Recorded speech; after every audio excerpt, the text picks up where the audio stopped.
Assalamualaikum dan salam sejahtera. Buletin kedua 3 Januari 2022. Pelarian seekor harimau Myanmar yang meloloskan diri dari sebuah zoo di ibu negara pada 15 Disember tahun lalu berakhir apabila diberkas Jabatan Perkhidmatan dan Polis petang tadi. Ketika ditahan kira-kira jam 3 petang tadi, harimau Myanmar yang berusia 3 tahun itu cuba melarikan diri dengan membuat suara kucing di belakang rumah bagi mengelirukan pihak berkuasa. Namun setelah 6 kali mengiau, suaranya tiba-tiba bertukar garau dan ketika itu, anggota polis sedar yang itu adalah seekor harimau. Sebelum itu, Polis Bukit Aman dan Jabatan Perkhidmatan Negeri Kedah yang melakukan risikan menerima maklumat mengatakan ada seekor harimau keluar masuk di sebuah rumah dan mengundang kegusaran penduduk untuk keluar ke kedai. Menurut Harun, dia cedera di bahagian dahi ketika terjun untuk menyelamatkan diri dari dikejar harimau. Manakala Jamilah Hamzah 45 tahun berkata, dia yang berada di dalam rumah bersama anak lelakinya berumur 7 tahun terdengar bunyi bising di luar rumahnya.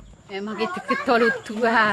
Oh, mak teguh ni dak luka dia tak pernah lagi. Tak pernah lagi Imam masuk kampung.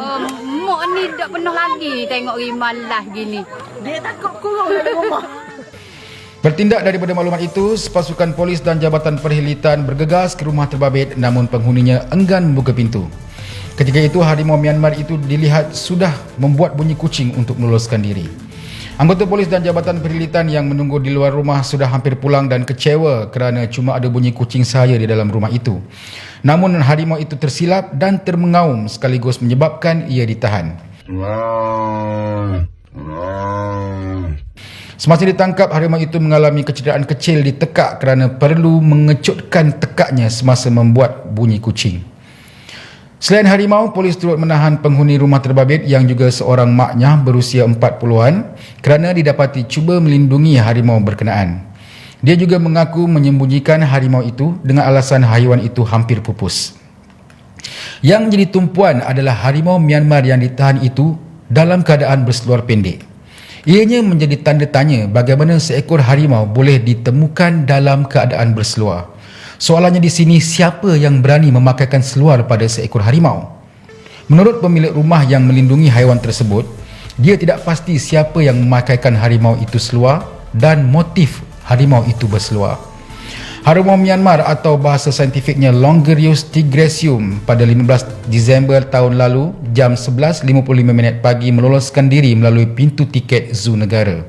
Sejak kehilangannya, harimau Myanmar atau dikenali sebagai nama Long Tiger di Eropah Barat oleh kerana badan haiwan itu yang panjang menjadi buruan Jabatan Perkhidmatan dan Polis Malaysia.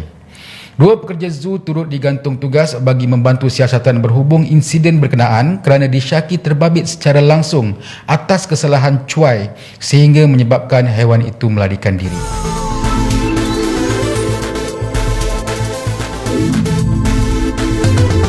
Kabar baik yang ditunggu-tunggu untuk semua rakyat Uganda akhirnya menjadi kenyataan apabila pengeluaran one-off KWSPU, kumpulan wang simpanan pekerja Uganda, sebanyak $2,400 Amerika telah diluluskan oleh negara itu. Menteri Kewangan negara itu Aja Mahye Kasaya mengumumkan berita gembira itu selepas dia bermimpi masuk neraka kerana tidak membantu rakyat negaranya yang sedang susah. Dalam mimpinya itu, dia hanya lagi selangkah untuk menjejakkan kaki ke syurga, namun telah dihumban ke neraka oleh rakyat-rakyatnya. Berita gembira itu diumumkan jam 2.30 pagi waktu tempatan. Sejurus sahaja Aja Mahye Kasaya bangun dari mimpi tersebut dan mengumumkan melalui SMS ke seluruh rakyat Uganda. Sekian buletin kedua. Selamat malam dan Assalamualaikum. Tak mengarut ke berita ni?